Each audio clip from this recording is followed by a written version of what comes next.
plenitude, ela é uma resposta à maturidade. E é sobre isso que eu quero pregar hoje, sobre a beleza da maturidade. Talvez seja desencorajador esse tema. Vai falar sobre maturidade, eu queria ouvir sua promessa sobre fé, sobre ativação, sobre gigante. Mas uma das coisas interessantes da maturidade é que a gente passa a valorizar menos alguns desses itens, a gente passa a valorizar mais princípios, fundamentos, porque todos eles nos dão acesso a vencer tudo isso. Vou falar de novo, alguém vai pegar isso. Tem estações que a gente quer se mover pela força e aprende a ser forte. Tem estações que a gente quer se mover pelo dom e a gente aprende a fluir com mais unção. Mas a maturidade faz a gente entender que tudo isso é passageiro. Eu tenho 35 anos, sou relativamente jovem, mas tenho 3 filhos. Já passei por despejo, falência, humilhação, perseguição. Eu sei o que é ter uma esposa grávida e a despensa vazia. Eu sei o que é plantar igreja e a conta de luz cortada. Eu sei o que é ser perseguido por quem você honrou. Eu sei o que é ter que abrir mão de tudo quando está tudo confortável. Você planta uma igreja, estabelece, e quando está tudo bem, você começa a usufruir do conforto. Deus remove como se puxasse o seu tapete e te leva para um novo nível. E o que isso tem me ensinado? A maturidade tem me ensinado, irmão, que consciência, entendimento, fundamento, revelação é muito mais importante do que ser usado. Você sabe por quê? Porque o uso é temporário. Homens são usados para homens, mas nos céus ninguém vai precisar do seu dom de cura, porque ninguém vai precisar mais ser curado. Nos céus ninguém vai precisar da sua unção profética de revelação, porque tudo já vai ser revelado. Nos céus ninguém vai precisar mais do seu pastoreio, porque existe um bom pastor que vai pastorear todos nós. Nos céus ninguém vai precisar do nosso mover apostólico, porque não tem mais igrejas sendo plantadas ou fundamentadas. Uma única igreja gloriosa, cantando santo, santo, santo é o Senhor dos exércitos, e toda a terra está cheia da sua glória. Vai estar junto num só coral, numa só voz. Alguém está comigo? Diga amém. Eu aprendi, e a maturidade que eu tenho hoje não se compara com a maturidade que eu vou ter, mas também não se compara com a maturidade que eu já tive. Talvez alguns vão dizer: pastor, 35 anos, quer falar sobre maturidade? Não, irmão. A maturidade tem me ensinado que quanto mais a gente cresce em maturidade, mais a gente entende que não sabe nada. Quando a gente é jovem, acha que sabe tudo, quer dar opinião sobre tudo, e a maturidade faz a gente falar menos, ouvir mais. A maturidade faz a gente buscar coisas que no início a gente negligenciava. Eu preguei aqui sobre especialistas em Deus. Eu falei sobre Davi. A maior graça que havia sobre Davi não era o fato dele ter sido forjado para batalhas. Davi era um guerreiro porque precisava guerrear, mas Deus não chamou ele fundamentalmente para ser um homem de guerra. Deus chamou ele para ser rei. E por que ele batalhava? Porque ele precisava batalhar. Essa é a diferença entre meninos e homens. Meninos fazem o que querem fazer, homens fazem o que precisa ser feito. Está comigo? Então Davi não carregava como favor e graça as suas habilidades de luta, apesar de lutar. Davi não carregava como centro da sua história e do seu legado habilidades em guerras, apesar de guerrear. Irmão, guarda isso, olha para mim.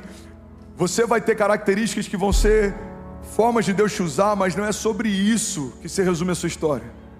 Eu não quero chegar nos céus e ser conhecido como alguém que tinha boas ideias para plantar campos, ou alguém que era empreendedor e tinha uma visão de futuro. Não, eu vou chegar como filho. Todos chegaremos como filhos.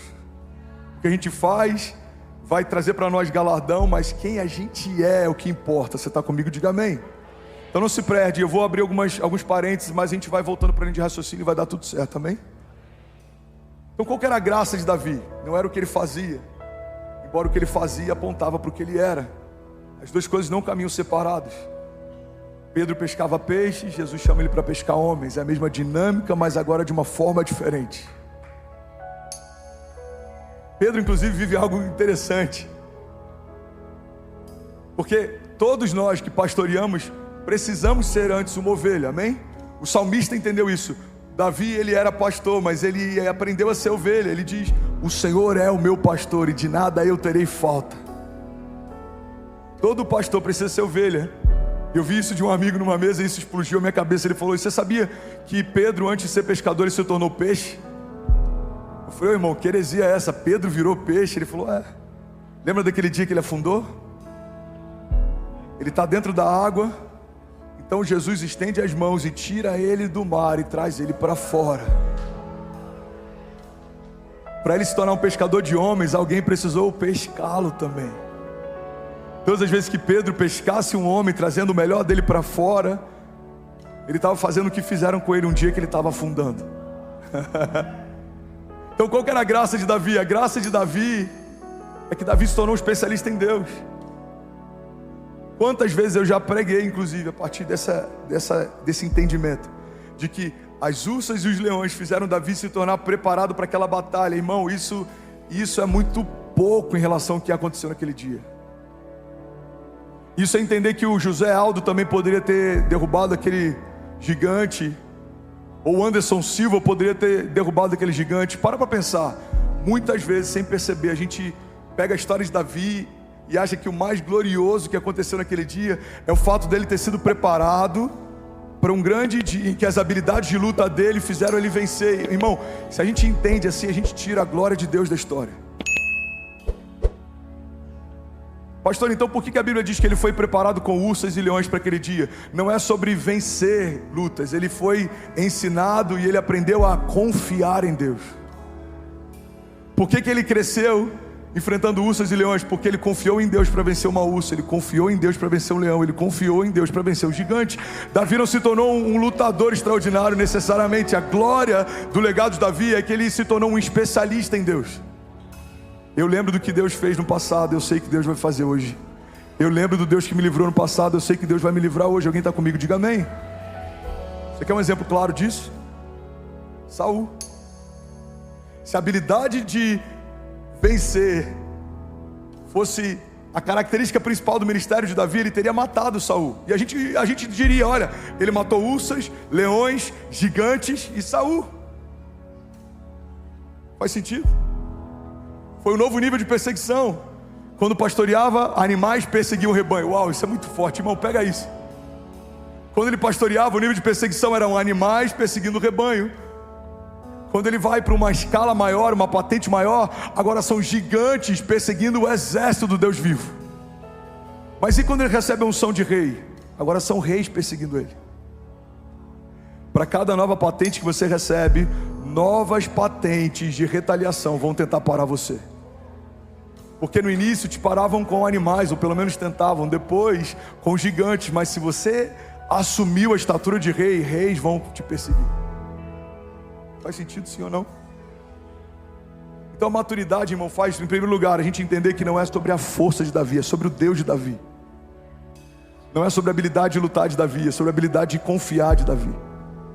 Por isso ele é um homem segundo o coração de Deus, porque ele confia em Deus, ele espera em Deus, ele depende de Deus. Irmão, olha para mim. A Bíblia fala que até os moços tropeçam e caem, se cansam.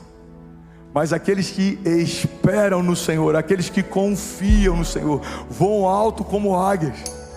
A palavra está dizendo o tempo inteiro que é sobre maturidade, revelação, consciência. Não é sobre o teu ímpeto de fazer, não é sobre a tua vitalidade ou vigor para fazer. Da mesma forma, o oposto também é uma realidade. Não é porque somos velhos que nos tornamos maduros. No ministério eu conheci alguns meninos de 60 anos. Eu conheci alguns meninos de 70 anos. Nunca conseguiram honrar o que Deus fez na nova geração. Não viveram nada na sua e não usufruíram do que Deus estava fazendo na nova. A maturidade, irmão, ela tem várias características. Uma das características da maturidade é que a gente começa a valorizar o que realmente é importante. A gente começa a colocar no seu devido lugar aquilo que não é. Maturidade faz a gente ficar mais centrado, a maturidade faz a gente ficar mais temente, a maturidade faz a gente ficar mais conectado a princípios e fundamentos do que a emoção. Quando a gente é novo na fé, qualquer arrepio a gente já entende que é Deus. Quando a gente é maduro na fé, por mais que a gente possa estar arrepiado, a gente quer algo a mais. O que tem além do arrepio? O que tem quando as luzes se apagam? O que sobra quando o culto acaba? Maturidade, irmão, é uma das chaves do ministério de Davi, da história de Davi, e é sobre isso que eu quero pregar nessa manhã. Você está comigo? Diga amém. Davi era um homem segundo o coração de Deus. Ele aprendeu a se tornar um especialista em Deus. Agora, sabe o que é interessante? Na nova aliança, a gente tem uma nova perspectiva de maturidade. Segundo a nova aliança, segundo a dinâmica da nova aliança, a partir da perspectiva da nova aliança, a maturidade está ligada ao seu nível de revelação de quem Deus é. Está ligado ao seu nível de revelação de quem Jesus é. E logo, isso está ligado ao nível de revelação de quem você é. Porque, irmão, pega isso. Todas as vezes que você tem uma nova medida de revelação de quem Deus é, Deus te dá uma nova medida de revelação de quem você é. Vou falar de novo e alguém vai pegar isso aqui. Todas as vezes que você acessa um novo nível de revelação de quem Deus é, Deus te dá acesso ao novo nível de revelação de quem você é. Pega isso. Foi assim com Pedro. Jesus fala, olha, alguns estão dizendo que eu sou um profeta. Outros dizem que eu sou Elias, outros dizem que eu sou fulano, beltrano. Mas vocês, quem vocês dizem que eu sou? Aí Pedro tem uma revelação gloriosa, ele fala, você é o Filho de Deus, você é o Cordeiro de Deus que tira o pecado do mundo, você é o Messias. Jesus olha para ele e fala, Pedro, essa revelação não foi nem carne nem sangue que te deu, mas o próprio Espírito de Deus. E a partir dessa revelação, eu vou edificar minha igreja. Pedro, você é rocha, Petros. E olha que interessante isso. Você está comigo? Diga amém. Algumas religiões entenderam que Pedro era a pedra fundamental da igreja. E por isso, começaram a tratar ele como o primeiro papa, pai da igreja. Mas no original, o que Jesus está dizendo é que ele é um fragmento de rocha, não é a própria rocha. A rocha é Jesus, mas nós somos fragmentos dessa rocha. E sabe o que é interessante? Se você pegar um geólogo, alguém que entende de rocha, o que não é o meu caso, você vai confirmar algo que eu vou liberar sobre você aqui hoje. Se você pega uma rocha, e você pega um pequeno fragmento dela e você vai estudar, você vai perceber que esse pequeno fragmento de rocha contém as mesmas características da rocha em que foi removida. O que Jesus está dizendo é o seguinte, Pedro, você teve uma revelação, e a partir dessa revelação eu edificarei a minha igreja. Que revelação é essa? De que eu sou o Cordeiro de Deus que tira o pecado do mundo. E por conta da revelação que Pedro tem, Jesus dá para ele uma revelação sobre quem Pedro é. Você é um fragmento dessa rocha, você carrega as características que eu tenho, você é parte de quem eu sou. Irmão, guarda isso. Todas as vezes que homens tiveram uma nova medida de revelação de quem Deus é, receberam de Deus uma nova medida de revelação de quem são. Por isso que a Bíblia fala, olha, a gente precisa conhecer e prosseguir em conhecer a Deus. Porque quanto mais eu conheço a Deus, mais eu conheço sobre mim. Quanto mais eu conheço a respeito de quem Deus é, mais eu tenho paz em saber como Deus age. Você lembra daquele episódio da tempestade? Alguém está recebendo algo de Deus aqui? Eu estou feliz em pregar aqui hoje. Aquele episódio da tempestade, a Bíblia diz que Jesus se levanta e ele exorta. Ele dá uma palavra, ele fala, mar, acalma-te, vento, aquieta-te. E o mar obedece, o vento obedece. Então os discípulos perguntam entre si, quem é esse que até o vento e o mar lhe obedecem? A gente acha extraordinário o que Jesus fez, mas tão extraordinário quanto é o que Jesus sabia para fazer o que fez. Jesus sabia que aquela tempestade não era uma obra do Pai, por isso ele repreende. Ele fala, tempestade, cessa, vento, cala-te, mar, acalma-te. Irmão, pega isso.